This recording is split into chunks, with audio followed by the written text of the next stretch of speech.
Hello, kaya Wow, wow, wow, wow. Welcome back to our channel once again. I'm your narrator and voice actress, Miss Jam. And our voice actor here. Siyempre, si Randall. Yes, and as promised, tayo po ay laging may kayanggaw of the day. At Ay. siya ay walang iba kundi Si GF Dump. Dump account niya to. Dump account. ang sabi niya ay... Dahil po talaga sa inyo, mas lalo po akong nahilig sa love horror stories. Ayan, ang dami ko pong napakinggan na narrators. Pero may kakaibang dating talaga ang paraan nyo ng pagkukwento. Paano kaya ang kakaiba, no? Kaya lagi akong bumabalik sa channel ninyo. Isa kayo sa mga content creators na talagang hinahangaan ko. God bless you always, Miss Jem and Sir Randall. Congratulations po ulit sa 100K subscribers. Hindi pera. Okay. More stories, more blessings, and hopefully 1 million subscribers soon. Ako, hopefully 1 million pesos. Yeah, hopefully. Yeah. Maraming salamat sa ating kayanggaw of the day. Talaga namang all-out support. At ayun nga mga kayanggaw, happy 100K subscribers. To follow po yung ating pasabog Yes. Hintayin nyo na lang or Antayin yung sama. walaan. Walaan kung ano ba yun. Kaya naman wag na natin patagalin pa mga kayanggaw. Dahil ang ating storya ngayong araw ay atin ang umpisahan. Kaya naman kumapit na at tumandang kilikin at kilabutan sa ating istorya ngayong araw. Let's hit it! Magandang araw po sa inyo, Miss Jem, at sa mga avid listeners ng inyong channel. Masaya ko pong ibabahagi sa inyo ang tungkol sa ika nga nila'y pinagbabawal na pag-ibig namin ng asawa ko. Bilang isang souvenir photographer, isang karangalan para sa akin ang kuwanan ng litrato ang mga turistang dumandayo sa lugar namin. Doon ko po nakilala ang babaeng nagpatibok ng puso ko. Ako nga po pala si David at ito ang aking kwento.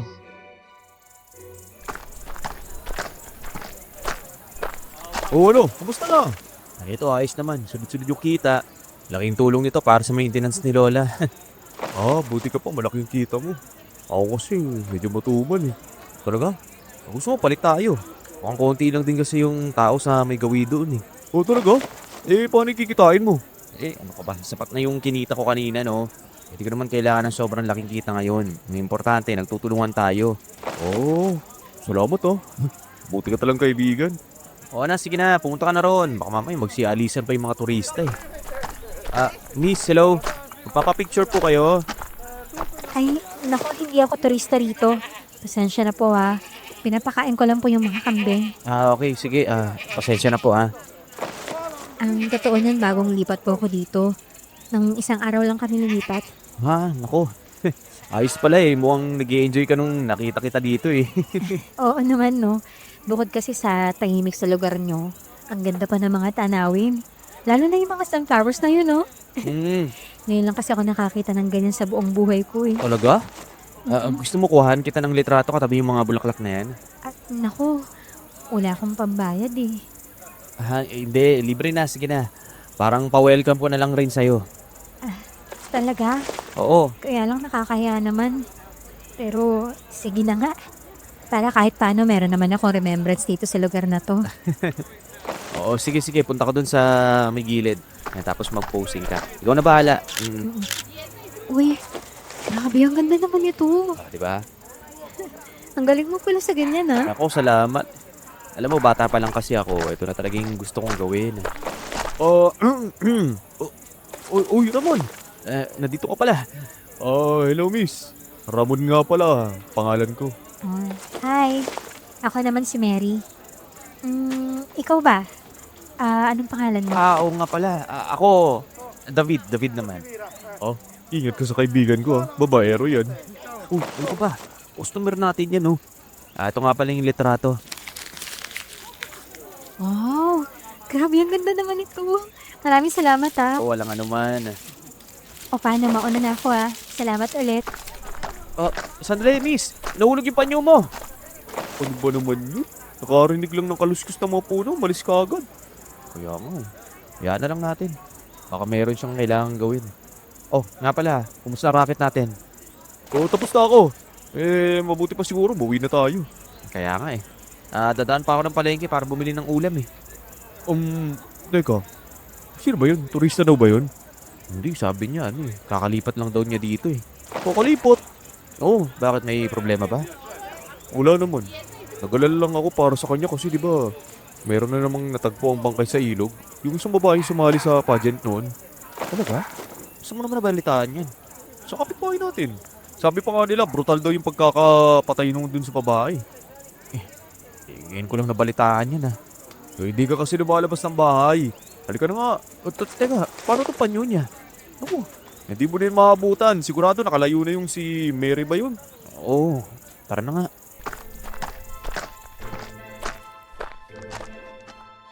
Natahimik ako ng ilang segundo. Hindi ko maiwasang ulitin sa isip ko ang pag-uusap naming dalawa ni Mary. Napakaamo kasi ng mukha nito at parang anghel lalo na't malambing pa ang kanyang boses. Para akong nakakaramdam ng lumilipad na paru-paro sa tiyan ko sa tuwing magtatama ang paningin naming dalawa. Pagkatapos kong bilangin ang mga kinita ko, naghiwalay na kami ng landas ni Ramon. Bata pa lang kami ay magkasundo na kami. Higit sa pagkakaibigan ng turing namin sa isa't isa. Kagaya nga ng sabi niya noon, parang magkapatid ng araw kami. Kung saan kasi ako pumupunta, sumusunod siya. Pati na rin sa pinili kong karera sa larangan ng pagiging photographer, gusto rin niya. At masaya ako doon. Maya-maya ay sumaglit muna ako sa palengke para bumili ng mga pang-maintenance na gamot ni Lola Lucing at para na rin sa gamot sa lagnat. Sumalubong sa akin ang bunso kong kapatid na si Esang pagka-uwi ko.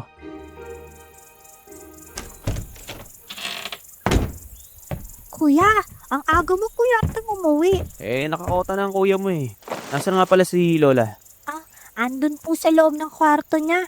Ah, Kaninang umaga pa nga po siya nakahiga eh. Kasi masama raw po yung pakiramdam niya. ano? Teka. Naku, meron akong biniling gamot dito. Lola! Ito po yung mga gamot. Ay, salamat apo. Yan, para po yan sa lagnat, saka yung sa maintenance ninyo. Inumin nyo na po Ay, Diyos ko, ang init nyo. Ang taas ng lagnat nyo, Lola Lucing. Kung pumunta na kaya tayo ng ospital. Ay naku, wag na. Kaya ko naman eh. At saka, pahinga lang ang kailangan ko ha. Masyado lamang ako napagod nitong mga nakaraang araw. Naku, yun na nga po Masyado po kayo nagpapakapagod sa pagtitinda sa palengke.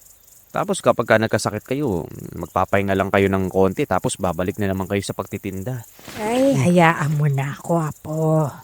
Gusto ko lang namang makatulong sa inyo sa mga gastusin dito sa bahay, syempre. Intindihan ko naman po at wala namang problema sa akin. Kaya lang, huwag niyo masyadong inaabuso ang katawan ninyo.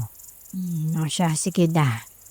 Ako'y nanghihinayang lang naman sa kikitain ng pagtitinda ko sakaling lumiban ako Ako na lang po magbabantay. Total naman po, malapit naman po yung palengke doon sa may tourist spot. Sigurado ka ba?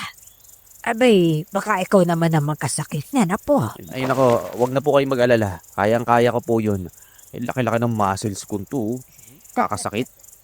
Ay nako, ikaw talaga, David, Manang-mana sa yung kapatid mo sa kalokohan. Ako, nagsasabi lang po ako ng totoo, Lola. Siya, sige na. Pumapayag na ako.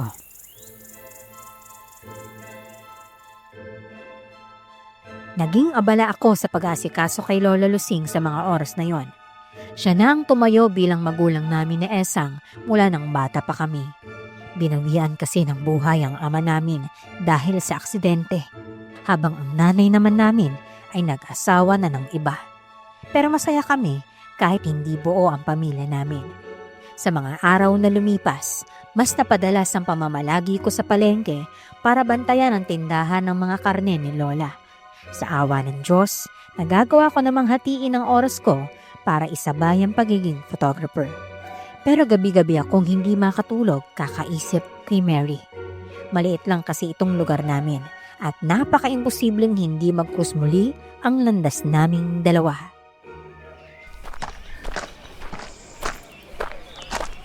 Buong malalim ang iniisip natin ngayon Kanina pa kita natatanaw, nakatulala ka dyan.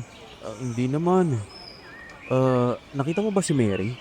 Ay, yung palang iniisip mo. Hindi, kasi isasoli ko yung panyo niya. Ah, alam kong hindi lang yun ang rason mo. Mukhang nalabat first sight ka na yata. Sa bagay, di naman kita masisisi kasi ganda naman talaga ng babae. Ang amo pa ng muka. Naku, ikaw talaga, puro kakalokohan. O teka, mukha yun siya oh. Saan? Oo nga, no. O, saglit, ikaw na muna dito. Puntahan ko lang siya, ha. Mary, Uy, David, kamusta ka na? ayos lang naman. Buti nakita kita dito. Oo. Kasi bumibili ako ng gulay eh. Para sa mga kambing dun sa nadaanan ko. Ganun ba? Ibig sabihin, alaga mo yung mga yan? Ay, hindi. Natutuwa lang talaga ako sa kanila kasi ang lambing nila sa akin eh. Saka, napansin ko kasi na nangihina yung isa sa kanila kaya pinapakain ko. Ang bait mo naman pala sa mga hayop. Ito nga pala yung panyo mo. Teka, bakit nasa'yo to? Hindi, nahulog mo kasi nung nakaraan na nagmamadali kang umalis. Tinatawag kita pero hindi mo naman ata ako naririnig nun eh. Ganun ba? Naku, pasensya na ah. Naka-emergency lang kasi nun eh. Wala yun, hayaan mo na. Basta sa susunod kapag nagka-emergency ka ulit at kailangan mo ng tulong, huwag ka magdadalawang isip na tawagin ako. Sige. Bago pa lang kasi ako sa lugar na to eh. Kaya wala pa ako masyadong alam dito. Kung hindi mo pala mamasamain, pwede ko bang matanong kung bakit ka lumipat dito? Wala lang. Maganda kasi dito eh. Tahimik. Ere! Papa, nandiyan po pala kayo? Hindi ba't sinabi ko sa'yo na huwag kang makikipag-usap kahit kanino? Lalo na sa mga nilalang na kagaya niyan. Pasensya na po, Halika na! Papa.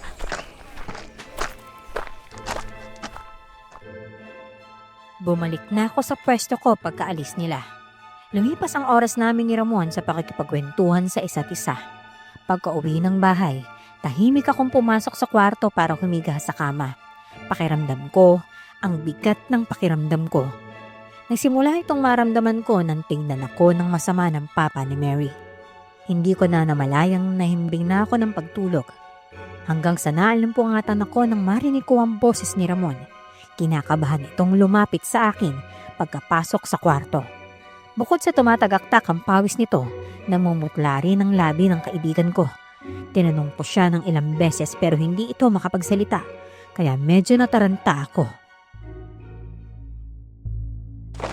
Ano ba? Ano ang problema? Kasi meron ako nakasalubong na malaking aso dun sa may kakahuyan. Ano? Aso, ano naman? Nakakatakot ba yun? Oo, kasi hindi siya normal eh. Mahaba yung mga pangil niya. Ano? Anong ibig mo sabihin? Basta hindi ko mapaliwanag kung ano yun eh. Buti nga nakatakbo kagad ako bago niya pa ako makita. Eto ang tubig. Uminom ka na muna nang mahimasmasang ka dyan, iho. Lola, naniniwala naman kayo sa akin, di ba? Ay, oo naman. Naniniwala ako. Pero hindi iyon ordinaryong hayop, kundi isang aswang. Ano po? Teka, sandali nga, ano bang ibig niyo sabihin? Ibig sabihin, inaaswang ang lugar na to? Abay, malamang oo nga. Isang asbo ang nakita mo, Ramon. Ganun? Teka, hindi ko maintindihan. Ay nako, hindi ito ang unang beses na may sumalakay na aswang sa lugar na ito, David. Dahil nung bata ako, una ko naranasan ang kalupitan nila.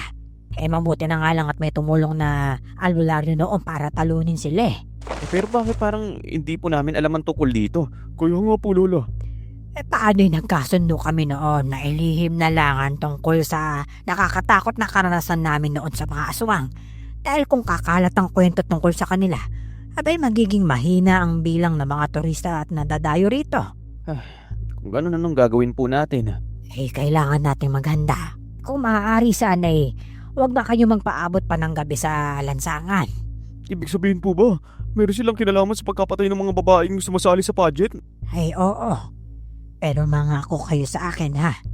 Tayo lang dapat ang makakaalam nito, ha? Na kahit anong mangyari, wala kayo ibang pagsasabihan. Sige po, Lola. Dahil pare-pareho tayo malilintikan kapag nawalan tayo ng trabaho dito dahil mawawala yung mga turista sa lugar natin. Tama po si David. Kaya ako, nangangako din po ako. Mabuti naman at nagkakaintindihan tayo. Siya, maiwan ko na muna kayo ha. Dito ka na lamang matulog, Ramon. Sige po, Lola. Salamat po.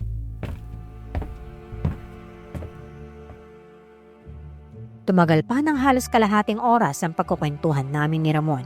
May mga bagay kasi kaming nilinaw pa kay Lola Lusing. Pagkatapos, gumayak na kami para pumunta sa tourist spot. Sumusulyap ako sa paligid habang lumalakad. Umaasa ako na makikita ko ulit si Mary. Kailangan ko kasing balaan ng dalaga tungkol sa mga aswang. Hindi kasi ako makatiis na hindi sabihin ang tungkol sa mga nilalang kahit palabag iyon sa napagkasunduan namin ni Lola. Alam ko naman kasing mabait si Mary at hindi niya ipagkakalat ang tungkol sa mga sinabi ko. Pagkatapos kong asikasuhin ang mga turistang kinuhanan ko ng litrato, dumiretso na ako sa kakahuyan. Tuwang-tuwa akong lumapit kay Mary nang matanaw kong nilalaro ang isang kulay itim na pusa. Nagulat pa nga siya nang makita ako. Niyaya ako ng dalaga sa isang tagong kubo malapit sa ilog. Pero napansin ko kaagad ang mahabang latay nito sa braso na agad niyang itinago sa akin. Ano bang ginagawa mo rito? Mapuno na sa lugar na to eh. Marami pang ahas sa tabi-tabi. Baka mamaya matuklaw ka pa dyan. Kasi hinahanap lang kita eh. Meron akong kailangan sabihin sa'yo. Ano naman yun? Kagabi lang, meron nakitang aswang yung kaibigan ko sa daanan. Talaga? Naku, buti naman hindi siya sinaktan ng Ay, asbo. hindi. Pero teka, paano mo nalaman na asbo yung nakita niya? Ano kasi eh. Narinig ko lang yung usapan tungkol sa kanila. Kaya nga natakot ako eh. Kung ganun, bakit lagi kang nandito sa kakahuyan? Saan ka ba talaga nakatira? Dun lang. Huwag kang mag-alala, ligtas naman ako dito eh. Saka, alam ko kung paano poprotektahan yung sarili ko. Kung ganun, ano naman yung latay sa braso mo? Ito? Naku, wala to. Natamaan lang ako nung pumilantik na sanga sa kawayan. Alam kong hindi yan ang rason kung bakit nagkalatay ka ng ganyan. Tatay mo may gawa niyan, ano? Oo na, sige na, tama ka. Kasi pinagbabawalan niyang makipagkaibigan ako sa mga taga rito eh. Natatakot kasi siya na baka maimpluwensyahan nila ako. Bakit naman? Kung meron ako isang bagay na masisiguro sa inyo, yun ay mababait ang mga tao dito. Hindi mo kami perpekto pero mabubuting tao kami. Alam ko naman yun eh. Kaya nga marami yung mga turistang lumilibot dito sa lugar ninyo, di ba? Kaya lang, hindi mo kasi ako maiintindihan eh. Iba yung kanalakihan ko kumpara sa inyo. Hindi mo sabihin. Basta hindi ko pwedeng sabihin. Kung maaari sana, huwag ka na pumunta rito kasi paniguradong sasaktan ka ni Papa kapag nakita ka niya eh. Ere! Ako, Anong ibig sabihin nito, ha? Papa, kasi ano... Halika nga rito. Ilang beses ko nang sinabi sa'yo na layuan mo na ang lalaking yan. At teka lang naman po, hindi naman po kami masasamang tao eh. Kung yun naman po saktan yung anak ninyo. Ano naman? Sino ka pa para pagsalitaan ako na ganyan? Anak ko ito kaya wala kang pakialam. Nagmamalasakit lang po ako. Sa susunod na mahuli pa kitang nakikipag-usap sa anak ko. Merong kalalagyan sa akin, binata. Naiintindihan mo? Tinatakot niyo po ba ako? Gusto niyo ipapulis ko pa po kayo? David, tama na. Pwede ba umalis ka na? Natigilan ako sa pagsasalita. Wala akong ibang nagawa kundi ang umalis na lamang. Niyaya ko na ring umuwi si Ramon. Maghapon akong hindi mapakali. Kaya napagpasyahan ko ulit na pumunta muna sa kakahuyan kapag lumubog na ang araw. Pakiramdam ko kasi sasaktan na naman si Mary ng kanyang ama. 10:30 na ng gabi. Dahan-dahan akong lumabas ng bahay, bitbit ang pangontrang bawang at asin. Maingat kong tinahak ang masukal na daan papasok sa kakahuyan na naiilawan ng maliwanag na sinag ng buwan. Agad akong nagtago sa puno nang biglang makarinig ng kaluskos. Ilang saglit pa, malakas na pag-alulong ng aso naman ang narinig ko mula sa hindi kalayuan. Dali-dali kong hinanap iyon at nakita ko ang asbo na nakaupo sa dalampasigan ng ilog. Nakatingala ito sa kabilugan ng buwan. Lalapitan ko na sana ito para hagisan ng bawang pero biglang lumingon ito sa akin. Umangil ito at tumalon sa harap ko. Bago pa man ako saktan nito, isa pang asbo ang umatake sa nilalang. Walang panama ang lakas ng isang ito kumpara sa sumugod sa akin. Dali-dali naman tumakbo ang aswang na nagligtas sa akin nang mapatay ang kasama. Agad akong sumunod dito. Pero nagulat ako nang makita si Mary na nakatago sa likod ng puno. May pahid ng dugo ang damit nito. Ano ba kasing ginagawa mo na naman dito? Napakakulit mo talaga. Di ba sinabi ko na sa'yo na wag ka nang pumunta dito? Gusto ko lang naman siguraduhin kung... Pwede ba? Kaya ko yung sarili ko. Hindi. Kasi hindi ka na rin niligtas dito eh. Kanina lang merong asbo na sumugod sa akin. Pero niligtas ako ng kasamahan niya. Hiwain mo ko. Ano? Sabi ko, hiwain mo ko. Akin na nga yan. Teka, bakit mo gagawin yan? Tumutugo na nga yung pulso mo. Yakin na nga, kailangan kong gamutin yan. Ano mo? Teka, bakit gumaling yung sugat mo? Kita mo na? Kaya wag mo na akong alalahanin pa mula ngayon. Kaya ko yung sarili ko. At hindi ako sanay na may nag-aalala sa akin. Pero, bilang mo nakakita ng ganyan sa buong buhay ko. Sino ka ba talaga? Saka tiwata ka ba? Ano ba? Yan ang tawag sa akin ng mga kasamahan namin. Pero isa akong bangkilan. Bangkilan? Ano naman yun? Uri ako ng mga nilalang na umatake sa'yo. Ibig sabihin, isa ka ring aswang. Oo. At ako yung pumatay sa kanya. Niligtas mo yung buhay ko. Salamat kung ganun. Walang anuman. Pero, meron lang sana akong pakiusap sa'yo. Ano naman yun? Sana naman, huwag mo ipagkalat yung nalaman mo tungkol sa pagkatao ko. Baka kasi matakot sila sa akin kapag nangyari yun eh. Sige. Pero ano bang kasalanan namin sa inyo? Bakit inaatake ang mga inosenteng tao? Kaya mo pagsasabihan ko sila, huwag ka mag-alala. Kung meron ka kaya na gamutin ang sarili mo, bakit hindi mo na lang gamutin ang latay sa may braso mo? Ayan o. Ungkod ni Papa ang dahilan ng lahat ay na to. Merong orasyon yun eh. Kaya hindi basta-basta naghihilom yung sugat na dulot nun. Ano yun? Ako, nandiyan na si Papa. Ang tago ka, bilisan mo! Sandali.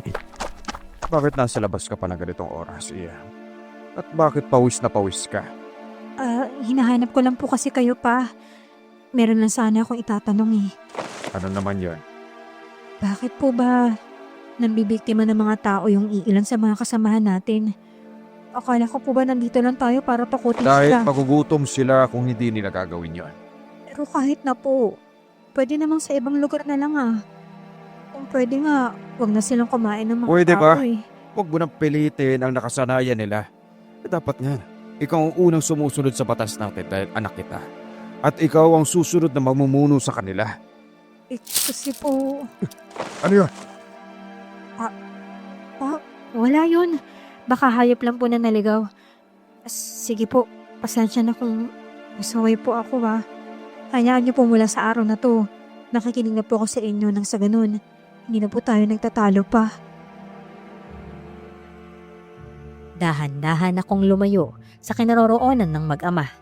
Pumatagaktak ang pawis ko. Hindi dahil sa pagod, kundi dahil sa takot na muntik na akong makita ni Mang Tonying habang nakatago ako sa isang malaking puno. Buti na lang, niligtas ako ni Mary. Dahil sa ginawa ng dalaga, mas lalo akong naging interesado na makilala siya. Lalo pat malinaw na sa akin ang lahat na pinamumunuan nila ang aswang. Pero sigurado akong hindi sila madaling talunin dahil sigurado akong meron ding ibang kapangyarihan si Mang Tonying katulad ni Mary. Nang gabing iyon, pagka-uwi ay hindi ako gaanong nakatulog dahil sa pag-aalala sa mga kababayan ko. Iniisip ko kung paano ko sila babalaan na merong aswang sa lugar namin. Walang araw na hindi ko iniisip ang tungkol sa pag-uusap namin ni Mary. Lalo pat nang malaman kong merong isang turista ang nakaalam tungkol sa mga aswang. Mabilis na kumalat yon sa lugar namin, kaya't dumalang na lamang ang mga turistang bumubisita sa amin. Ay nako, yun na nga bang sinasabi ko, oo. Tingnan mo nga mag-iisang linggo ka nang nilalagnat. Kaya ayaw kitang hayaan na pagsabayin mo ang dalawang trabaho eh. O ngayon, natatrabaho ka pa rin para mag-deliver ng mga karne ng baboy. Hindi ko pa malalaman kung hindi pa sinabi sa akin ni Ramon. Ang bihira.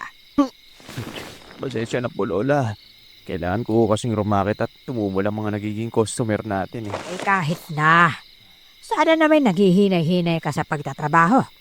Ay, mas malala ka pa sa akin kung umayod eh. Sige na ho. Sa susunod po, mas aalagaan ko na po yung sarili ko. Mabuti naman kung ganun. O siya, eto. Umigop ka na muna ng sabaw, ha? Salamat po. Nang ano man na po. Lola, pwede po bang magtanong? Ano ba yon? Ano po ba yung tawag sa pinakamalakas na babae na aswang? Kung hindi ako nagkakamali, bangkilan ang tawag sa mga babaeng pinakamalakas na aswang. Sa mga magagandang dalaga sila eh.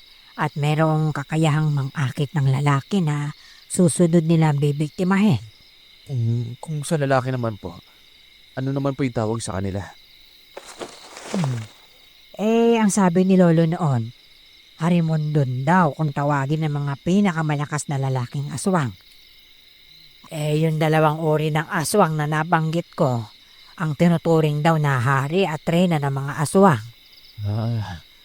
Ganun pala yun. Sandali nga, bakit po ba natunong? Wala naman po. Interesado lang po akong malaman yung tungkol sa kanila. Kuya, Ano yun? Uy, baka mahawa kita isang. Huwag kang masyadong lumapit sa akin. gusto ko lang naman nabantayan ka eh. Kasi syempre nag-aalala ako sa'yo, no? Sweet naman ng kapatid ko. Syempre. Kuya, meron po pala akong sasabihin sa'yo. Yun. Ano po kaya kung tumigil po na akong mag-aral? Uy. Pagka-graduate ko ng elementary. Teka, bakit mo naman nasabi yan? Kasi po, nakikita ko nahihirapan ka ng paaralin ako eh. Ay, nako. Syempre, nakakaawa na ako sa inyo ni Lola. Saka, gusto ko pong tumulong sa inyo kaya hinto na lang ako sa Hindi. pag-aaral. Ay, nako, esang wag. Mahalaga ang pag-aaral. Tulad ng laging paalala sa atin ni Lola, di ba? Yan ang bagay na hindi mananakaw sa'yo kailanman. Pero kasi, Wala nang pero. Di kami papayag na mahinto ka sa pag-aaral. Kaya nga, ginawa namin lahat ng kaya namin para mapagtapos ka eh.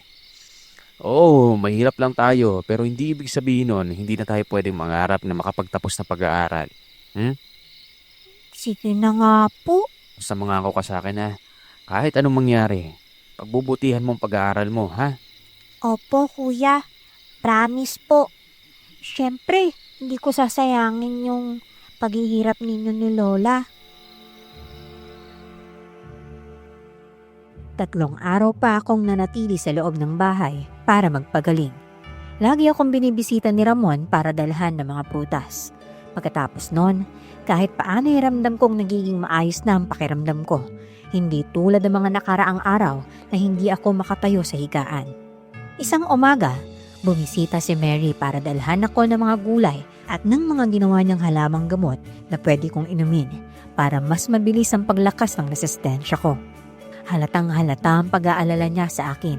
Sa katunayan, sinermonan pa nga ako ng dalaga nang magsumbong si Esang sa kanya na hindi ko na raw inaalagaan ang sarili ko. Kaya naman nagpresenta na itong maghanda ng almusal para masigurong kakainin ko ang dala niyang pagkain. Ayan, inumin mo yan ha. Mabisa yung ginawa kong halamang gamot na yan para bumalik ka agad yung lakas ng katawan mo. Saka eto, nilagang patatas. Salamat. Ay, nako. Mabuti na lang sinabi sa akin ng kapatid mo. Kahit paano maayos na raw yung pakaramdam mo. Oo nga eh. Hirap na laging nasa bahay, walang kita. Naiintindihan kita. At teka nga pala, ano palang dahilan bakit ka bumisita dito? Wala lang. Ilang araw na kasi akong pumupunta sa palengke pero hindi kita nakakita dun eh. Kaya, ayun. Tinanong ko kay Ramon kung saan ka nakatira. Tapos nasabi niya sa akin na nagkasakit ka nga raw.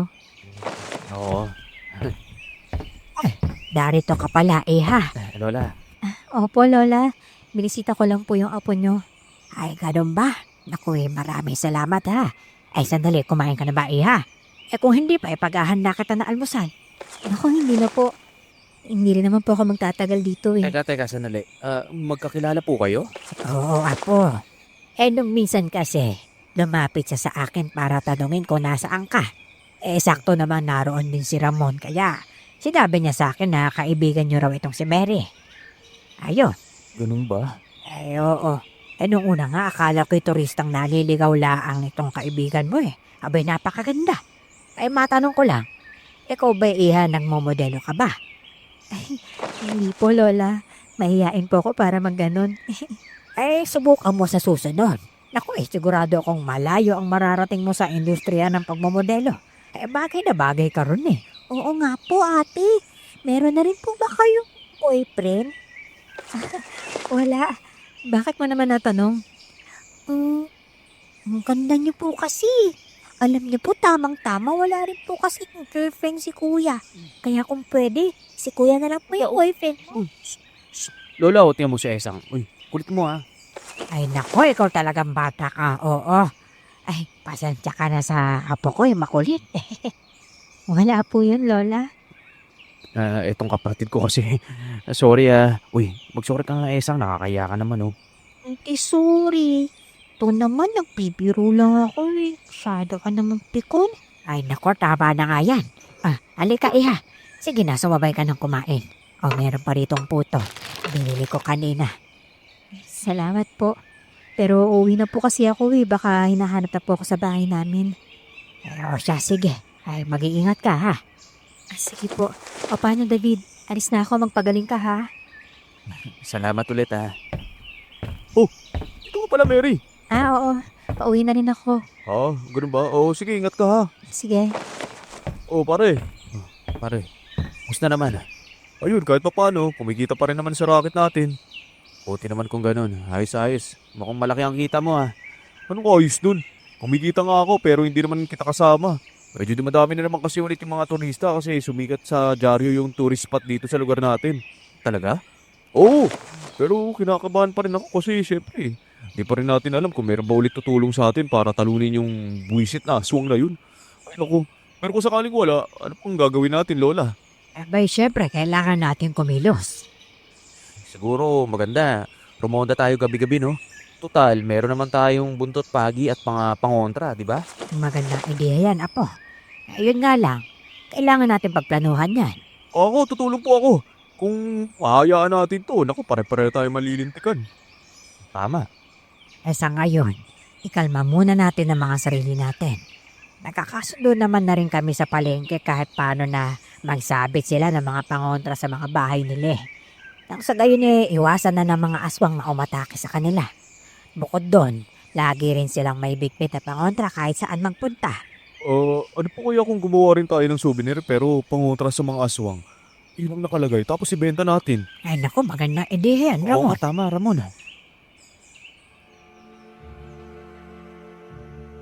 Agad kami nagpaturo sa kapatid kong si Esang kung paano magganchilyo para makagawa ng keychain souvenirs. Opo, Miss Jem, kahit bata pa si Esang, marunong na po siyang magganchilyo. Sunflower ang napili naming disenyo at nilagyan namin iyon ng beads sa loob ng may kasamang pinulbos na bawang na ginawa ni Lola Lucing. Nasa 100 piraso ang nagawa namin. Malaki rin kasi ang inambag na pera ni Ramon sa paggawa noon. Sa kagustuhang maging ligtas ang bawat turistang bibisita sa lugar namin. Kaya't nang tuluyan akong gumaling, ay bumalik na kami sa trabaho. Masaya kami dahil naging matagumpay ang plano namin. Pumatok ang paninda namin sa mga turista. Isang araw, nalaman ni Mary ang pagbebenta namin ng souvenir. Wow, ang galing nyo ha? Salamat. Teka. Napapansin ko lang na napapadala sa pagbisita mo kay David parang iba na yan Naku, ano ka ba? Siyempre kaibigan ko kayong dalawa kaya bibisitahin ko kayo, no? Kayo lang naman yung kaibigan ko sa baryo to eh. Diba? Tama nga naman. Ikaw talaga Ramon. Puro ka kasi kantsaw dyan eh. Kaya nga, Biro lang naman, kayo talaga masyado kayong seryoso. Puka rito Mary. salamat. Ito tapos na, para sa ito, Mary. Naku, salamat ha. Nako, sigurado magugustuhan mo yan. Teka, ano to? Parang ang baho. Hindi naman, pulbos yan ito, tingnan mo, Aray, Sandali, ikaw talaga. Bakit mo naman inipan yung pulbos ng bawang? sorry. Tinabahan ka ba sa mata? Hindi naman. Eh, bakit katakip yung mukha mo? Tignan ko nga. Hindi nga. Halika, siguro maghilamos ka muna. Salamat. Namumula yung mukha mo. Pasensya ka na, hindi ko nasabi na bawang pala yun. Ayos lang. Huwag kang mag-alala. Mawawala din naman to mamaya eh. Baka kasi malata ni Ramon. Hindi ba pwedeng pagalingin mo muna kagad yan? Tuwing may sinag lang ng buwan ng kapangyarihan ko, David. Oy, Mary! Naku, pasensya ka na ha. Hindi ko naman sinasadya na tumalisik sa mata mo yun. Hayaan mo na yun, ayos lang. Hindi naman ako napuwing eh. Siguro nabigla lang ako kanina. Allergic kasi ako sa bawang. Ah! Kaya pala nagkaroon ka agad ng pula yung pisngi mo na parang nasunog. Oo, ganun kasi ako eh. Pero gagaling din naman to. Kaya wag mo na ako alalahanin pa. Pasensya ka na ulit ha. Siguro kapag may kailangan ka, huwag kang mahihiya sa akin. Sige. Tapos nga pala ako gumawa. Ititinda ba natin to ngayon, David? Oo, sige, para makarami tayo ng benta. Sasabay na rin ako sa inyo ha. Paano dating gawi ah? Okay, ingat. Naku, so kaya galing yung tuta na umiiyak na yan? Baka nasagasaan na yun ah. Teka, ayun oh. May sa gitna ng kalsada. Mukhang nasagasaan nga. Ako, taga lang. Oh, may sasakyan.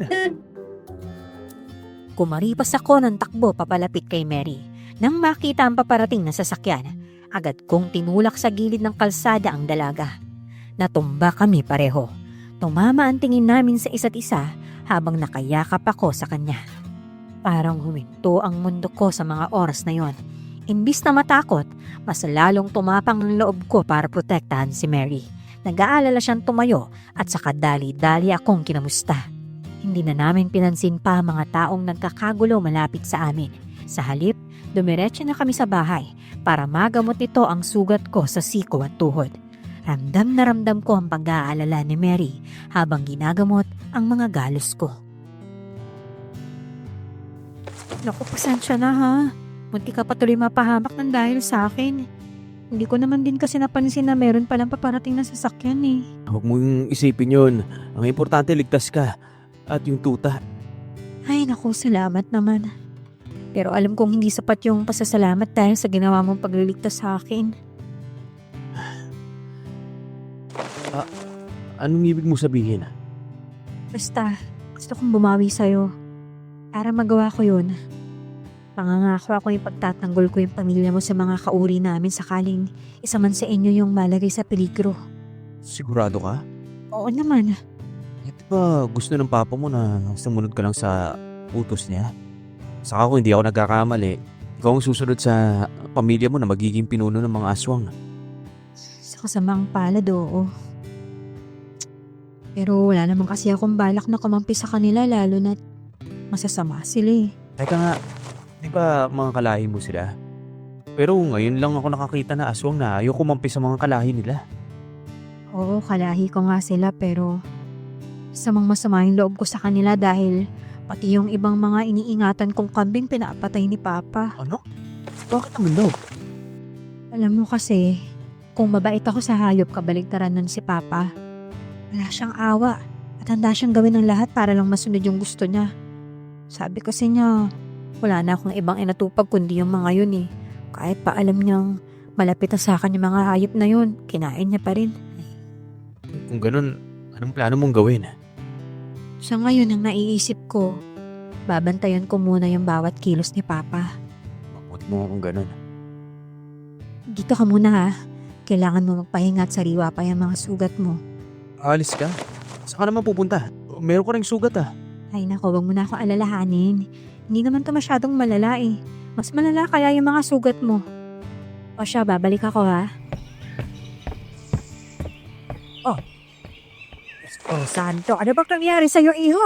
Aksidente ho kami ni Mary. Butik na po siyang masagasaan kanina eh. Buti na lang naitulak ko sa tabi ng kalsada. Ang bihira.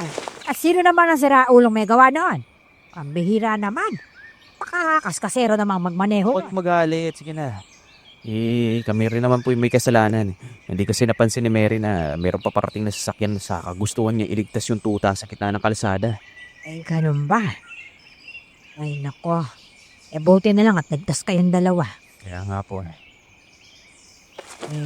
Alam mo, Apo, matagal ko na rin napapansin niyang si Mary na likas na mabait sa mga hayop eh. Ay usap-usapan nga siya doon sa palengke na meron daw talaga mabuting puso ang dalagang iyon. Pero sabi ng iba, mabaligtaran daw siya ni Panying, yung tatay niya. Yung tatay kasi na Mary. Nako ubod ng sungit ang lalaking iyon. Kaya nga iniiwasan na yun ng ibang kasamahan kong nagtitindi. Natakot pa sila to. Iniiwasan, natatakot. Bakit naman po? Napansin din po ba nila yung mga kakaibang kilos niya? Hindi ko laang naikwento sa iyo, Apo. Pero nung minsan kasing meron daw na kargador na nakakita kay Tonying, galing daw sa kakahuyan sa kalagitnaan ng gabi. Kaya ayun, nagsususpecha ang kargador na yon na baka merong kinalaman si Tonying sa mga krimen na nangyari sa lugar. Na baka isa pala itong aswang. Pero syempre, ayaw naman paniwalaan yun kaagad ng iba. Bakit naman daw po? Mabait nga raw kasi si Mary. Kaya napaka-imposibleng may lahing aswang sila. Sa susunod, mag-iingat na lang po sila lalo na sa gabi. Pakisabihan din po sila na lagi magbitbit ng pangontra. Naku lagi ko nga pinapaalalahanan sila, Apo. Ay, sandali nga. Aminin mo, meron ka bang gustong sabihin sa akin? Gusto sabihin, ano naman po yun? Abay, kanina ko pa kasi napapansin ang reaksyon ng mukha mo eh. Abang pinag-uusapan natin ang tungkol kay Tonying. Nako, aminin mo nga. Sinaktan ka ba ng damuhong yon? Hindi po. Paano niyo naman po nasabi yan? Ay, naku kilala kasi kita. Alam ko kung meron kang sinisekreto. Kaya higi na. Sabihin mo na lang kung kinanti ka ba nun. Aba, ako mismo magpapalaya sa kanya rito sa baryo. Lola. May dapat pang matakot siya yon at hindi tayo. Dayo lang siya rito. Ayos lang po ako. Tulad niyo talaga ako. Walang inuurungan kapag alam kong nasa tama ako. Abay, ganun talaga. Apo nga talaga kita. Ay,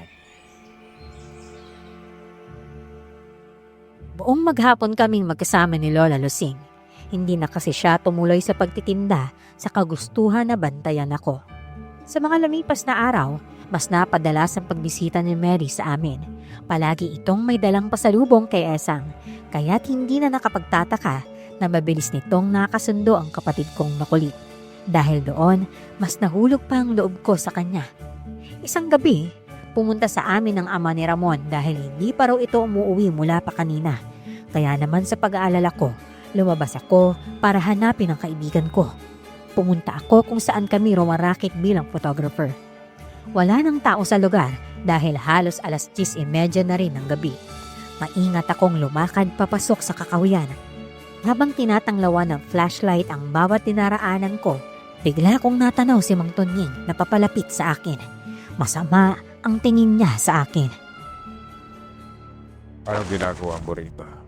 Kung nandito ka para kitain ng anak ko, Pors, hindi mangyayari yun. hindi naman po. Sa katunayan nga po, nandito ako para hanapin ang kaibigan kong si Ramon. Nakita niyo po ba siya? Hindi.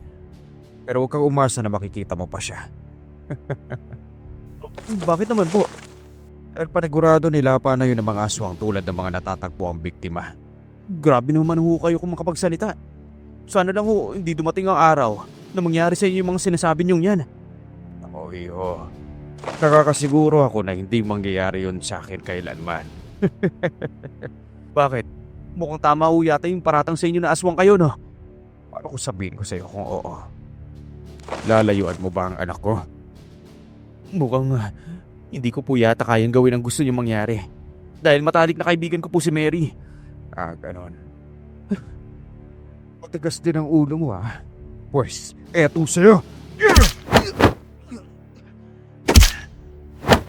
Akala niyo po ba matatakot ako sa inyo? Teritoryo namin ang pinasok ninyo. Kaya kayo dapat ang matakot sa amin. Tingnan ko nga naman. Pinatang sumusubok na maging bayani. Nagsasabi lang po ako ng totoo. Kaya wag niyo po akong pilitin na pumatol sa inyo.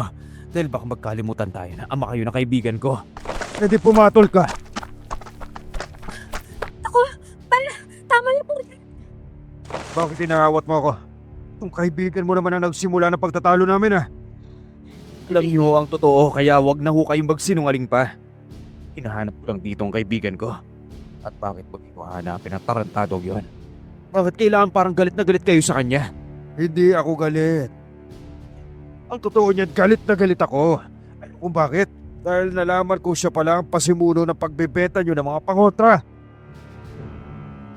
Nanigas ang buong katawan ko nang magpalit ng anyo si Tonying. Naging isang malaking baboy Ramon lalaki. May matutulis itong mga pangil at nanlilisik ang kulay pulang mga mata. Agad naman na hinawi ako ni Mary. Napatakip na lamang ako sa bibig ko na maging isang asbo ang dalaga. Inangilan nito ang kanyang ama. Hindi ko man maintindihan ang pagtatalo nilang dalawa, pero alam kong gusto akong atakihin ni Mang Tonying, pero hindi pumapayag si Mary. Kaya nakipagtunggalian ang dalawa sa isa't isa. Halos isang oras silang naglalaban, pero bumagsak din si Mary bandang huli. Dahil hindi nito kinaya ang taglay na lakas ng kanyang ama. Puro kalmot ang katawan nito nang makabalik sa pagiging anyong tao. Agad akong lumapit sa dalaga nang mapansing nanghihina ito. Tama na! Tama na po! Ilang beses na kitang sinabihan na hindi tayo tamang makipaglapit sa mga nilalang na yan. Pero ano ginawa mo? Sinuway mo ang utos ko. Nararapat lang sa'yo ang ginawa ko para pagsisiyan mo ang desisyon mong yan. Kahit kailan pa, hindi ko pagsisihan na kumampi ako sa mga mabubuting tao. Dahil kahit na ano pa na nakitang gawin mo sa akin, hindi ako susunod sa'yo, Papa. Talagang paninindigan mo ang desisyon mong yan dahil alam mo ang kaya kong gawin. At hindi ako titigil hanggat hindi naghahari ang lahi natin sa lugar na ito. At hindi rin ako papayag na mangyari ang gusto mo, Papa. Inalalayan ko si Mary na tumayo. Sa kalagitnaan ng paglalakad namin, nang kasalubong namin si Ramon. Tumatagaktak ang pawis nitong lumapit sa amin. Meron din itong bitbit na buntot pagi. Dahil Ramon na raw siyang mag-isa pagkatapos magtrabaho. Ang buong akala ko kasi karaniwang aswang lang ang makakalaban namin. Kaya naman sinermonan ko ito pagkarating sa bahay dahil ayokong kumilos siya ng mag-isa. Buti na lang, naghilom na kahit paano ang mga sugat ni Mary bago siya makita ni Lola Lusing. Kaya lang, hindi pa rin niya maiwasang mag-alala para sa dalaga. Kaya naman nagkasundo na kami ni Mary na aminin na sa kanila ang tunay na pagkatao nilang mag-ama. Nung una ay hindi makapaniwala si Lola Lusing, ngunit sa bandang huli, nakumbinsi din namin sila. Pansamantala namin pinatuloy si Mary sa bahay. Tuwing gabi nagpapaalam itong umalis para magpalit ng anyo at babalik tuwing madaling araw. Mas nakilala ko pa ang dalaga. Nang minsan ay pumunta kami sa bahay nila, ngunit wala na ron ang kanyang ama. Kaya malaki ang suspetsya naming lumipat na ito ng tirahan. Pero hindi pa rin tayo pwede makampante. Dahil alam ko nagsisimula pa lang ang lahat. Nararamdaman ko pa rin ang presensya ni Papa na malapit lang siya sa atin. Kung ganun, ano gagawin natin? Lalo na't ikaw na rin ang nagsabi na mas malakas pa sa'yo ang papa mo. Kailangan natin kausapin yung mga namumuno dito sa lugar na hanggat maaari, pasara na lang muna yung mga tourist spot. Para wala na masyadong madami na ibang tao. Dahil sigurado akong humahanap na sila ng tamang pagkakataon para sumalakay. Naku, kaya lang maraming tututol dito. Karamihan kasi sa kanila sa pagtitinda lang kumukuha ng pangtustos ng gastusin nila eh. Pero hindi ibig sabihin no, na mababawasan ang kita natin, hindi na tayo magtutulungan. Ay tama si David Ramon. Ang importante rito ay ang kaligtasan natin. At ang baryo natin dahil sa atin nakasalalay ang kinabukasan ng susunod na henerasyon. Eh isa pa, sabi ng may-ari ng malaking tumaan na malapit sa atin na ipamimigay na lang daw niya yung mga bunga ng pananim na gulay sa mga tao. Eh kahit pa malugi sila, dahil yun din naman ang suwestyon niya. Mabuti naman po, Lola. Pakisabi ko sa kanila, salamat po.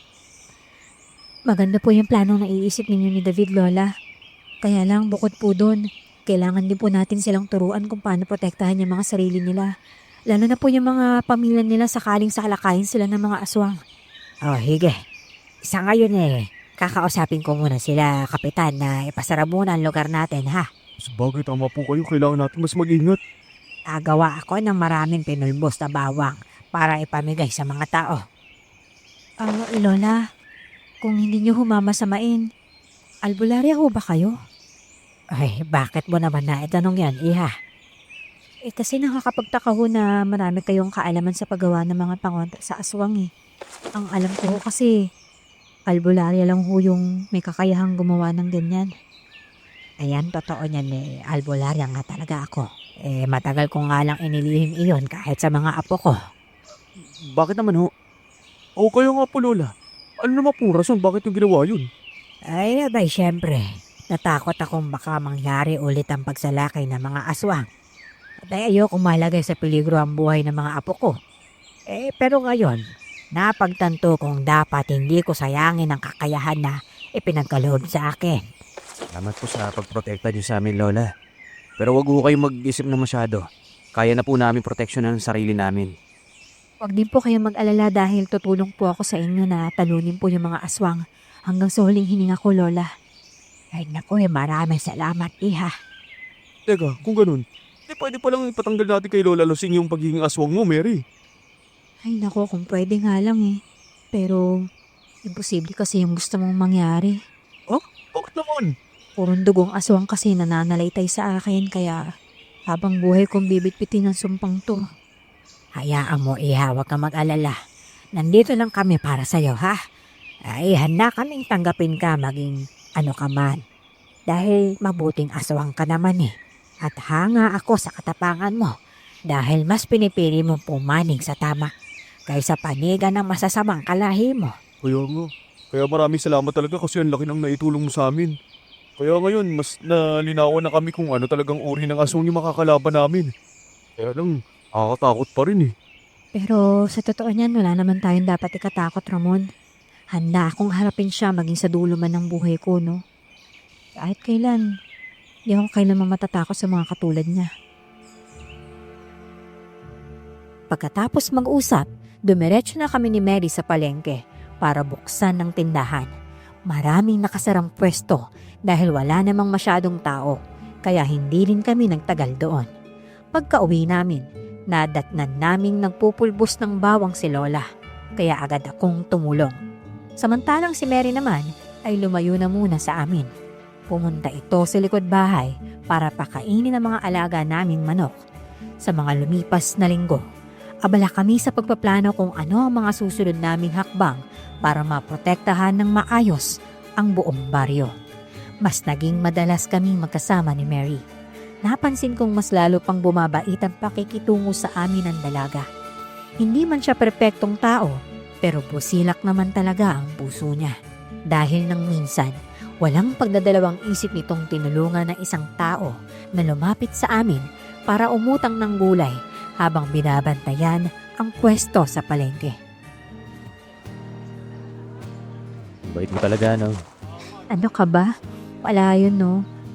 Dapat nagtutulungan naman talaga tayo sa mga panahon na to, di ba? Lalo na't alam natin yung epekto ng pagsasara ng mga tindahan dito sa baryo. Saka, pangarap ko kasi talaga yung ganito. Ang alin? Yung ganito, yung tumutulong sa mga nangangailangan. Kaya binigay ko na lang yung inuutang nilang gulay. Kasi ang alam ko, may pamilya siyang binubuhay, di ba? Saka huwag kang mag-alala. Ako na lang magbabayad ng mga yun sa'yo. Ayun ako, hindi na kailangan Hindi naman ang paalala sa akin ni Lola Kung tumulong kung kailangan siguradong hindi na rin namin yan pababayaran pa sa'yo. Ganun ba? Sige. Kita mo na. Tayo rin talaga tong mababait Alam mo, sobrang sayo ko talaga. Kasi nakalala ko kayo. Akala ko, hindi magiging posible yung mga bagay na pinapangarap ko lang dati. Ay, ngayon ko lang din kasi talaga naranasan na kahit paano makasalimuha sa mga tao. Huwag kang mag-alala dahil ipaparanas namin sa'yo ang lahat ng nararanasan ng mga karaniwang tao. Salamat naman kung ganun. Nandito pa rin pala kayo. Akala ko nagsara na kayo ng tindahan Naku, hindi pa no, maaga pa. May mga tao pa no. Naku, kahit na, matumal ang benta natin itong mga nakarang araw, di ba? Oo, pero mas makakabuti na nandito pa rin kami. Kasi kahit paano mababantayan namin tong palengke. Malay ba natin na nandito si Tonying. Pero mukhang wala naman siya kaya magsasara na rin kami mamaya-maya. Tama si David Ramon. Ako naman gusto lang niya ni Damit na masolo ko Uy, Ano? Ito na naman nang alas ka na naman. bakit, di ba? Ilang beses na kita nahuli nakatulala sa tuwing nagsasalita si Mary. Ano, yung lababo lang, aminin mo na kasi. Alam mo, wala talagang magandang dulot yung bibig mo Tulungan mo na nga lang kami magligpit dito. Sige, sabi mo. Tahimik lang ako sa biyahe hanggang sa makauwi kami sa bahay. Dahil sa totoo lang, tama si Ramon. Meron na talaga akong lihim na pagtingin kay Mary. Hindi ko lang talaga alam kung paano ako makakatsyempo para masinsinang sabihin iyon sa dalaga. Dahil alam kong mali ako. Lalo pat magkaiba kami ng mundo na kinalakihan at ayokong masira ang pagkakaibigang nabuo namin. Pinakalma ko ang sarili ko. Nasa bahay lang kami buong maghapon ng araw na yon. Kinabukasan, pinatawag kami ng may-ari ng tumana para ipapitas na ang mga bunga ng tanim ng talong, kalabasa, pati ng okra. Pagkatapos, pumunta kami sa kubo para ayusin ang mga ito at maipamigay sa mga susunod na araw. Sinadya kong magpaiwan kasama si Mary sa kubo pagsapit ng 7:00 ng gabi. Nagpaalam na kasing umuwi ang mga kasamahan namin para mag-asikaso sa bahay kahit hindi pa tapos ang pagbibigkis namin sa mga gulay. Salamat David kasi mas pinili mo pa rin magpaiwan dito para tulungan ako kahit na alam kong kanina ka pa napapagod. Uy, ako pagod hindi no. Ay nako, ikaw talaga. Alam mo, kahit itanggi mo pa, nararamdaman ko ng pagod ka, no? Ang dami-dami mo kayang binuhat ng mga sako ng gulay mula doon hanggang dito. Ako ba, wala yun. Kahit na.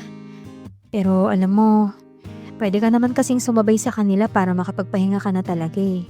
Total, patapos na rin naman na to eh. Pero bakit ka ba kasi nagpaiwan pa rin? Wala lang. Gusto lang kitang tulungan. Ay nako. Alam mo, kanina ko pa napapansin na parang may gusto kang sabihin sa akin eh. Yun ba yung dahilan kung bakit ka nagpaiwan dito? Para makapag-usap tayong dalawa ng masinsinan? Grabe naman yun, pati pala yun napansin mo.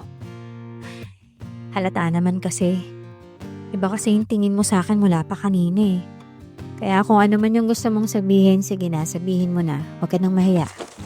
Alam mo, gusto ko lang sanang linawid yung nararamdaman ko. Kasi kahit ilang beses kong itanggi sa sarili ko, nahihirapan na ako eh. Teka, ano bang ibig mo sabihin? Gusto kita, Mary. Ano? Tama ba yung dinig ko? Gusto mo ko? Oo. Pero hindi mo naman kailangan na magustuhan rin ako eh. Ang akin lang, nilinaw ko lang kung ano talaga yung tunay na nararamdaman ko. Kasi ang hirap talagang itago eh. Para kung hindi makahinga lalo na araw-araw tayo magkasama. Pero, bakit naman ako pa? Bakit naman hindi? Ibig kong sabihin, mabait ka naman. Hindi lang sa amin kundi pati na rin sa ibang tao. Pero naiintindihan ko naman ang sitwasyon natin eh. Na hindi pwede kasi magkaiba tayong dalawa. Pero ngayon, nilinaw ko na sa iyo ang lahat. Sana hindi magbago ang pagkakaibigan natin. Huwag kang mag-alala. Walang magbabago sa pagkakaibigan nating dalawa. O nga po. Oo naman, no? Pero alam mo, sa totoo lang, nakakahiya mong aminin pero gusto rin kita. Talaga? Totoo ba yan? Baka man naguguluhan ka lang. Tulad nga ng sabi ko, hindi mo kailangang obligahin ang sarili mo na magustuhan ako. Lalo na... Gusto talaga kita, David. Bakit? Bakit ayaw mo maniwala? Hindi naman sa ganoon hindi lang kasi... hindi ko lang nahalata kasi. Kasi nga pinipigilan ko. Kaya rin hindi mo nahalata kasi magaling ako magtago ng totoong nararamdaman ko eh. Doon kasi ako sinanay. Salamat po. Pero kung hindi mo may mamasamain, meron ba akong pag-asa kung sakaling manligaw ako? Oo naman. Bakit naman wala? Alam ko namang responsableng lalaki ka at saka nakikita ko rin naman yun base sa mga kinikilos mo eh. Salamat sa pagtitiwala mo sa akin. Hindi ko sasayangin ang oportunidad na ito. Pangako ko yan. Ay, alam ko naman yun. O siya, tara na. Umuwi na tayo. Tapos naman na to eh. Saktong pagka-uwi namin ay naghahanda na sila Lola Lucing ng hapunan. Masayang-masaya ako dahil bukod sa nakausap ko na si Mary tungkol sa nararamdaman ko, tuwang-tuwa ding ibinalita sa akin ni Esang na kasama siya sa mga estudyanteng bibigyan ng awards. Ilang saglit pa, nagpaalam nang lumabas si Mary.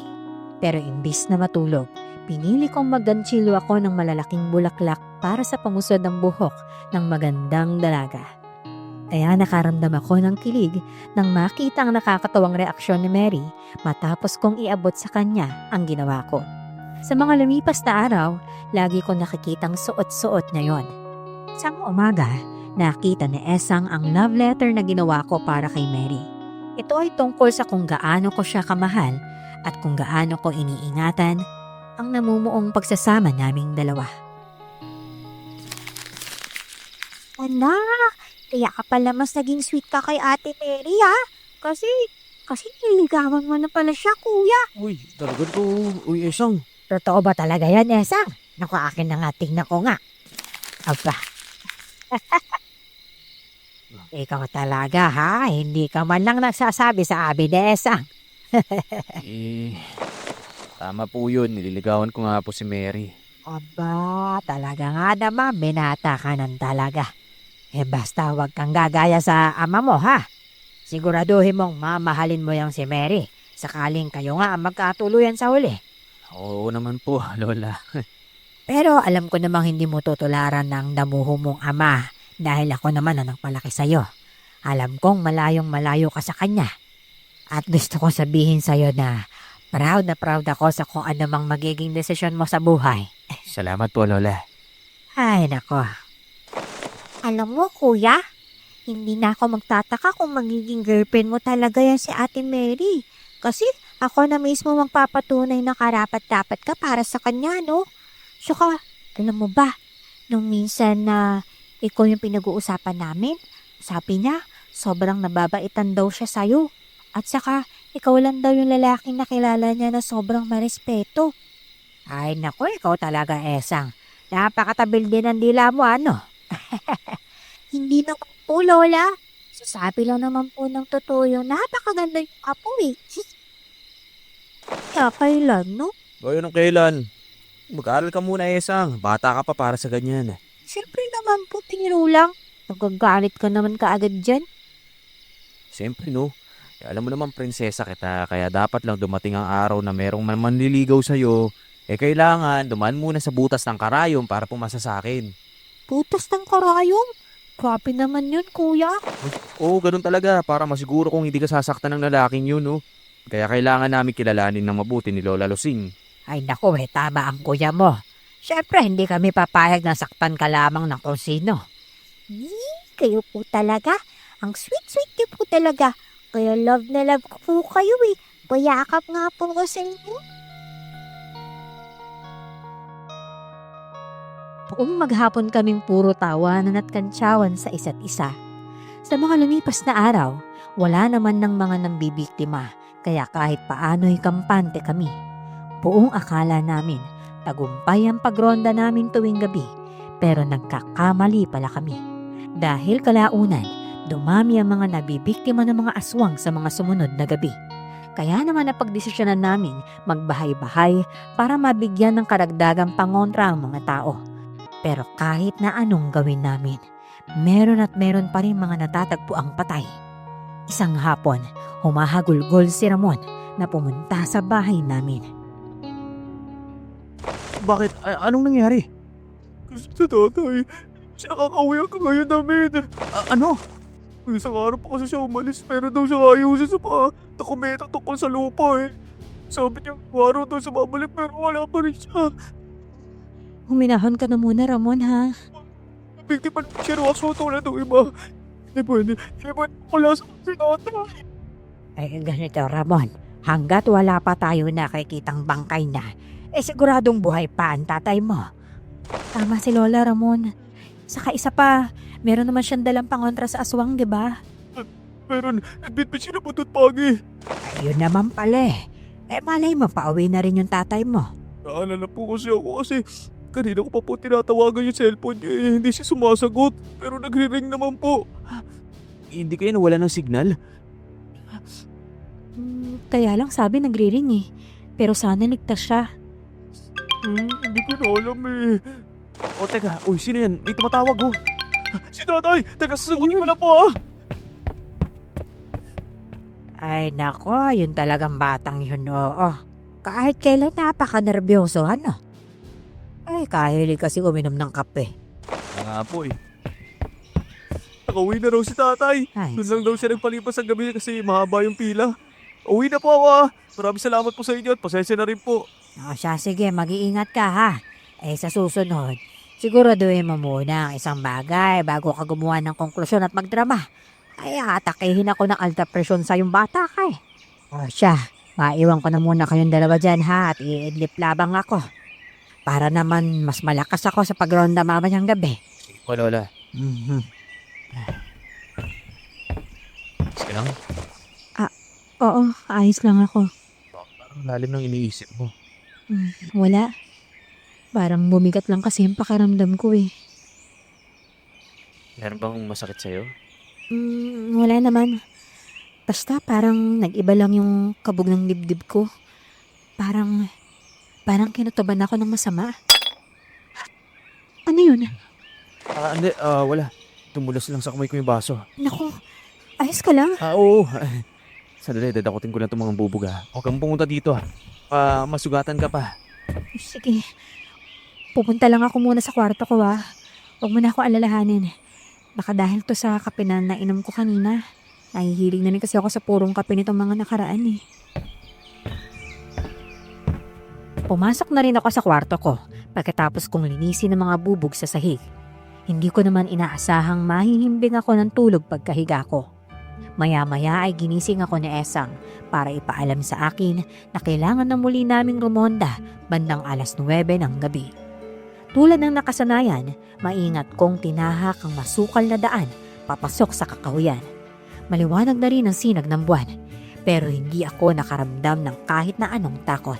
Sa halip, mas inalerto ko na lamang ang sarili sa kung anumang nilalang ang makakaengkwentro ko ngayong gabi.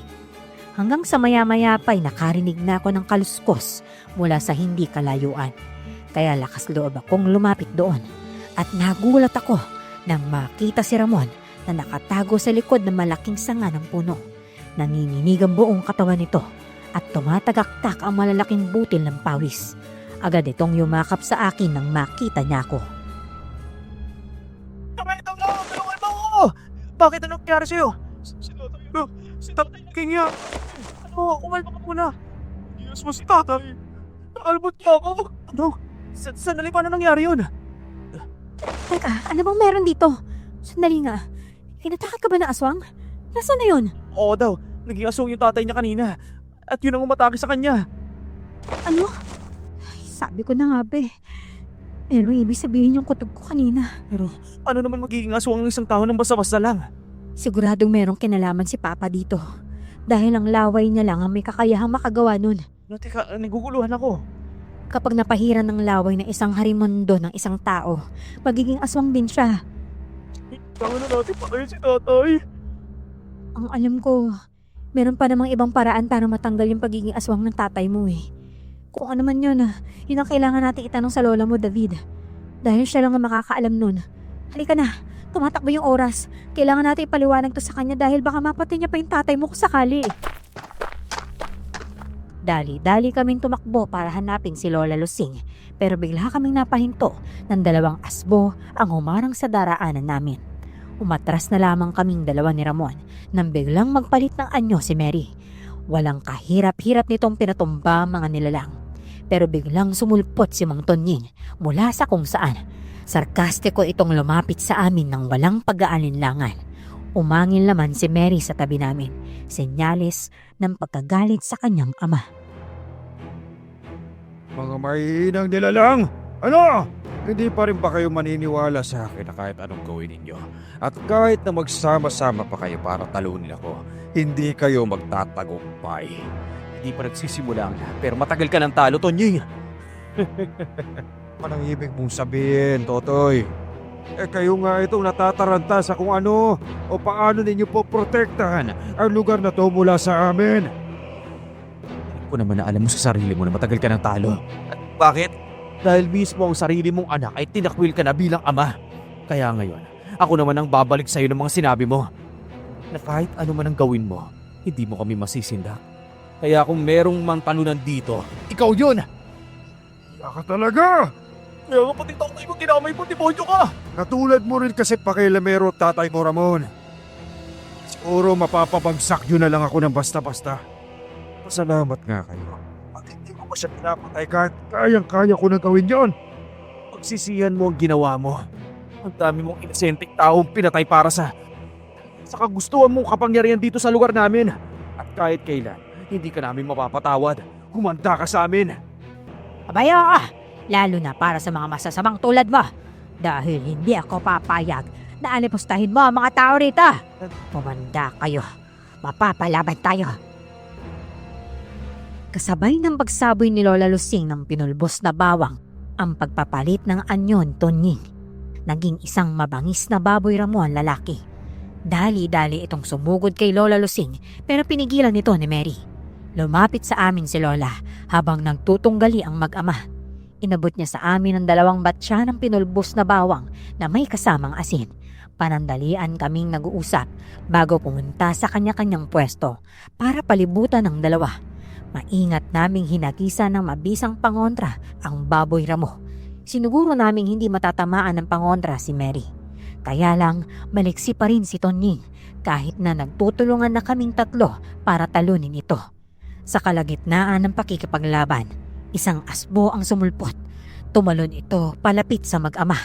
Isang malakas na pag-alulong naman ang pinakawalan ni Mary pagkatapos nitong kagatin sa tagiliran ang dalaga. Ay, ako nang bahala dyan. Basta gawin niyo lang ang plano na pag-usapan natin, ha? Lola, maaari huwag niyo papapatayin si tatay ha. Ginawa lang siya kaswang ni Tonying. Ay, sige, ako nang bahala. Huwag kang mag-alala. Patutulugin ko lamang siya. Ano? Uy, nakatulala ka lang dyan. Wala tayong oras para dyan. Natatakot kasi ako baka mapuruhan niya si tatay. Hindi niya gagawin yun. Alam mo namang tinutupad ni Lola ang mga sinasabi niya, di ba? Basta gawin mo lang kung anong plano natin. Sige.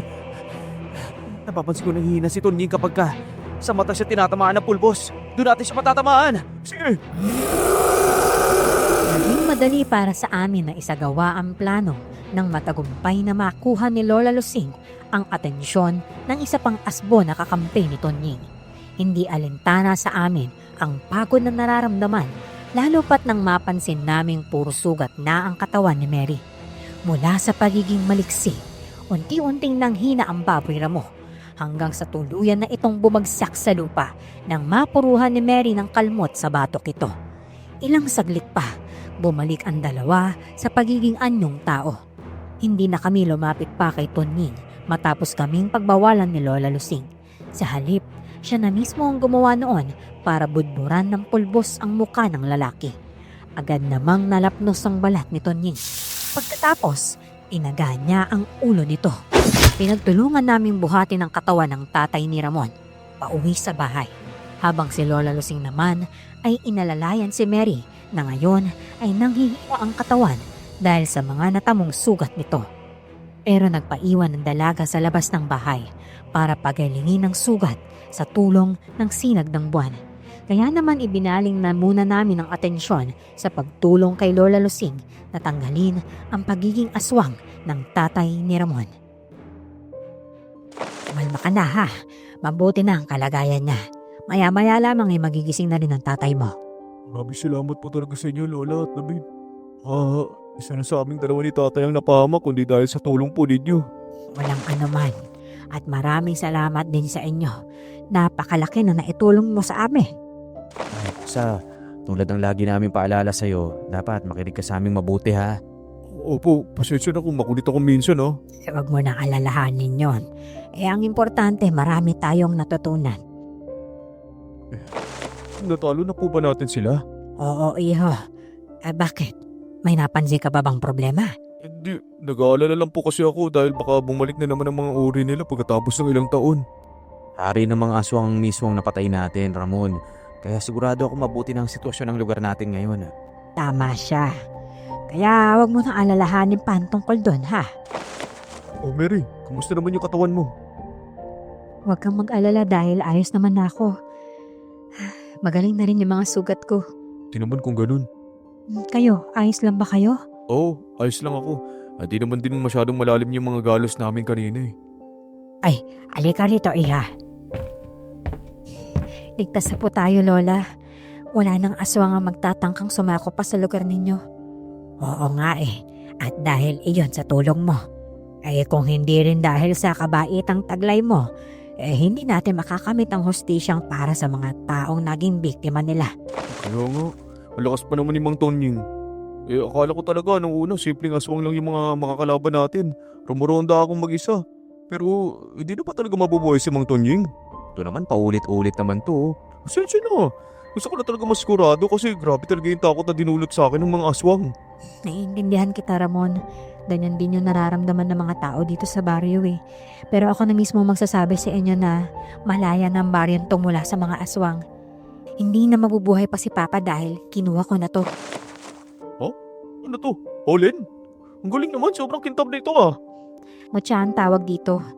Ito yung nagsisilbing kapangyarihan ni Papa. Ay, umaga na pala. Mabuti pa siguro kung mag-asikaso na tayo. Kailangan nating i-anunsyo sa lugar na natalo na natin ang mga aswang para hindi na sila matakot sa mga susunod pang araw. Nang sumikat na ang araw, panandalian kaming lumabas para tipunin ang mga tao sa maliit na plaza.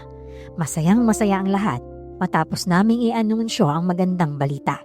Nagplano pa nga ng simpleng handaan sila kapitan bilang selebrasyon para mamayang gabi. Sa mga araw na lumipas, naging abala kami sa pagsisimula ng panibagong buhay. Binigyan din namin ng maayos na burol ng mga nasawi dahil sa pambibiktima ng mga aswang. Tulad ng napag-usapan ay hindi na namin sa kanila sinabi pa ang tungkol sa pagiging aswang ni Mary. Mas lalo ko pang minahal ang dalaga. Lalo na nang sinusubukan itong bumawi sa amin dahil sa kahihiyan sa pinsalang dinulot ng kanyang ama. Sa totoo lang, pinipigilan na namin siya na gawin iyon pero hindi talaga siya nakikinig. Mahirap daw kasi para sa kanya nakalimutan ng masalimuot na nangyaring iyon lalo pat kagagawan iyon ng mga kasamahan niya. Isang araw, masinsinang kaming nag-usap na dalawa sa likod bahay. Gusto ko lang ulit sanang sabihin sa'yo na hindi mo naman kailangan gawin ang lahat ng yun. Sige na nga, susunod na ako. Maraming salamat kasi hindi nagbago yung tingin mo sa akin. Oo naman, gusto pa rin kita. May gusto rin pala akong sabihin sa'yo. Total, nandito na lang din tayo eh. Sige, go. Ano yun? David, sinasagot na kita. Ibig sabihin tayo na? Oo nga. Ito naman, parang gulat na gulat pa. Sukas! Sa wakas tayo na! Ingay mo. Masaya lang kasi ako. Pangako, Mary. Iingatan kita. Salamat naman kung ganun kasi ganun din ako sa'yo eh.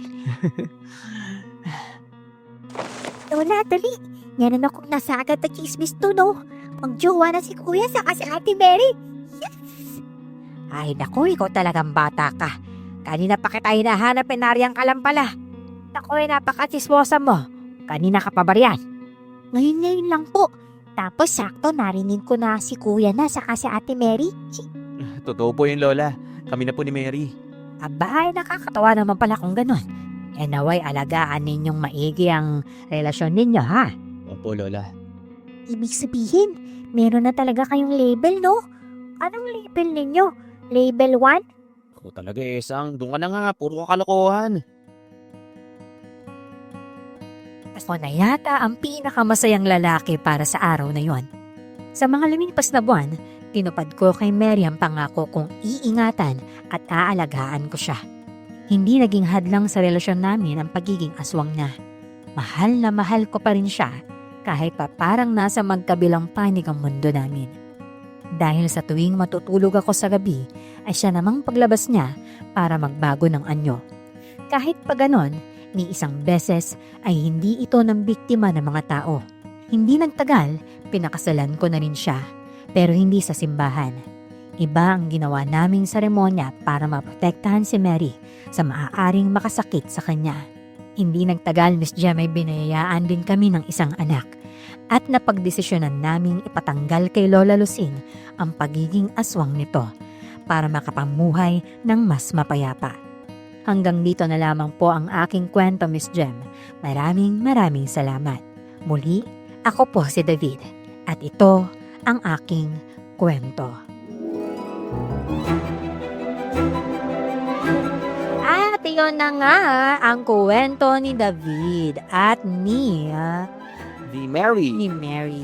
Kaya kung ano man ang inyong favorite part ng kwento o ang lesson na natutunan ninyo o kahit ang nakakatawa ninyong experience while listening, i-comment nyo lang yan sa baba at malay nyo, kayo na ang ating magiging Yung Gao of the Day. sa susunod nating video. Maraming salamat! Thank you.